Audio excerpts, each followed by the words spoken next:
Welcome back to another video. Today what I'm planning on doing, if all goes well and no hiccups, I am going to be gapping the piston rings as well as checking the clearances of the rod bearings. So this is the front of the engine, cylinder 1, 2, 3, 4. That's how I'm going to have it laid out, 1, 2, 3, 4.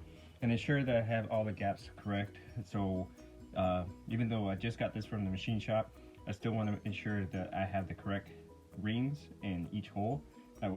Hey, there's no real preference on how you want to do this. So you can either start with ring 1 or ring 2. I'm going to start with ring 2 just because that's the way I put them on the piston. Go for ring 1 or ring 2.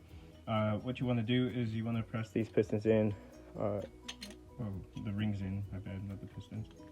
But get the rings in as far as you can to make sure that you are flush and leveled. You don't want to start off on the very top. You kind of want to push them down and get started down a little bit further into the cylinder wall as such. Now, a lot of people have different methods on it. One of the biggest methods is take your piston that you're using and you kind of want to just align it in a hole, doesn't matter, and then press it down, right? And that ensuring that it is flush. Now, my problem is I'm very bad about this. I can never ensure that this is like 100% flush.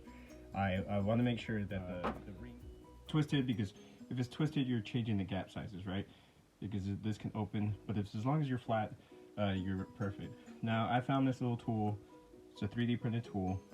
81 millimeter is the bore size. I'll put a link in the description on where I got this on eBay. The guy was pretty quick. He makes them whatever sizes you want. And here's the good thing. There's a lip right here. That's going to sit on top of the piston of the cylinder. You slide it down and look, it's simple. You know it's flat. It's precision. There's another tool that I've seen in the industry. 4Piston makes one, and you can find a cheaper version on eBay as well. But this was relatively cheap compared to that tool. Does the same thing.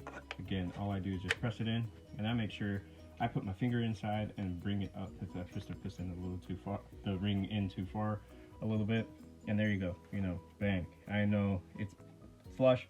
I know it's down in a good spot, and I can check. All right, so looking up the gaps that it needs is between 0.018 to 0.028, and I have right measurements.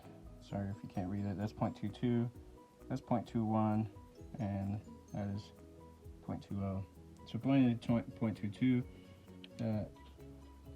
I'm not trying to force it in there. As you can see, I'm trying to get it in there and it doesn't work. Now if I go over to 0.20, very easy to get in there, very easy to slide back and forth. Now if I go to 0.021, very easy, and I got a slight drag.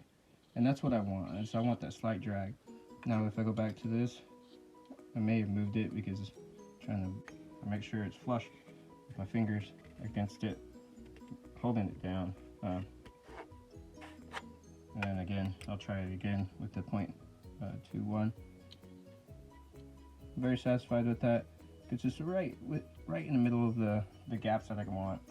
I want to make sure that here's a tool. It's called a ring grinder, and basically a little cutting wheel.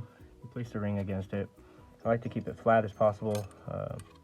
Also, this one doesn't have grooves, which is kind of crappy, but you try to get it on there and you try to twist a little bit, and then what it'll do is just grind a little bit of the material. I like to do 1 or 2 turns, check it. So a little bit of grind can take off a lot. And what I do is just I throw it back in the cylinder wall, check my gap, and if it's what I'm trying to get, then I proceed. Right now I'm putting the piston rings, the oil ring. This is where oil will come out, lubricate your walls, and then the other rings are for combustion and also a wiper ring. Now, set this, what I'm doing and what OEM recommends. So I'm going to put these gaps a little off of each other, and the reason you want to not line them up straight is because you could possibly lose lubrication that way or lose combustion and lose compression. So you want to offset it to what the manufacturer recommends. So what I'm doing is I'm setting the gaps off and then compressing it and then pushing it in. I already done two. I just wanted to give you guys a heads up on what I'm actually doing, and then I'll show you the end product. A little difficult to see, but sorry about being shaky. There's one, there's a second gap, there's that gap, and then the second, that's the top ring, and then the second ring is about at the 11 o'clock position.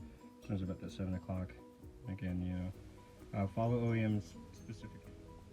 All right, with this clip I was explaining that I had issues with the plastigage not reading the gaps, so I was just saying I'm gonna take it apart later down the road, get some undersized bearings, push them out just a little bit. It's easier for me to keep it together due to the fact I have a really small garage and really small space, and since I wasn't satisfied at the time while I was recording this, I decided just to press on and just leave it together. I hope you guys enjoyed today's video. I know it's not all the way there.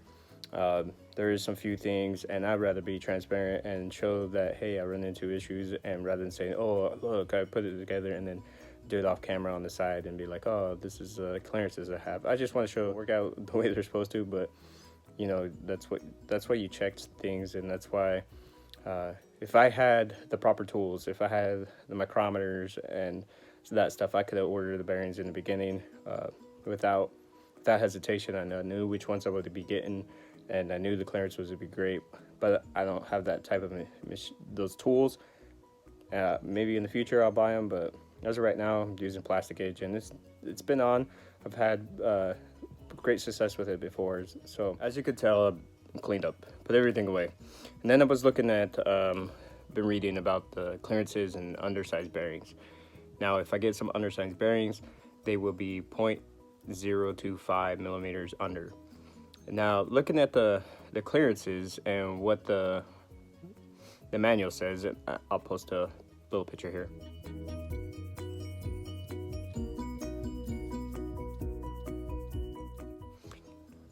The manual says it is 0.008 inch and 0.020 millimeters. Now here's a cool thing about this plastigage, and kind of the bad thing. 0.025 is the smallest it goes, and on the opposite side, 0.001 thousandths of an inch is hundredths of an inch is what it goes to.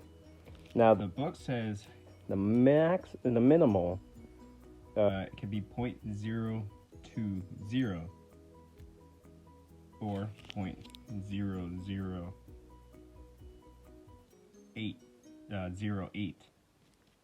Plastigage cannot read that low.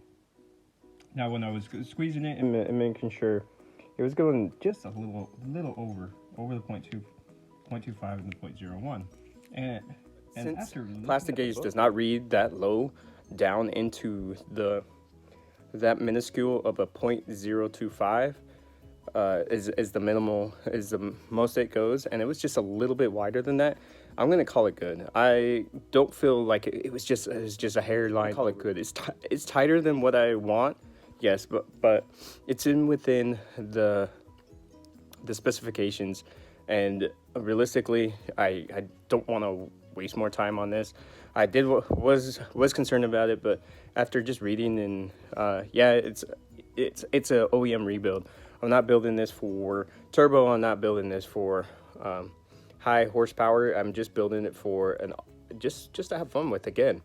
So I'm not really concerned about it. I'm just gonna send it. Realistically, as bad as it sounds, I'm gonna send it, and I feel comfortable enough that it is going to be what I need it to be, and it's within that spec. I don't see any issues that it's going to arise from that small of a clearance. Yes, it's a little on the tighter side, but it works. It's within the specs, so it is 100% within the specs. So I'm comfortable with it. And again, thank you guys for joining me for another video. I will try to get more stuff, block it more together.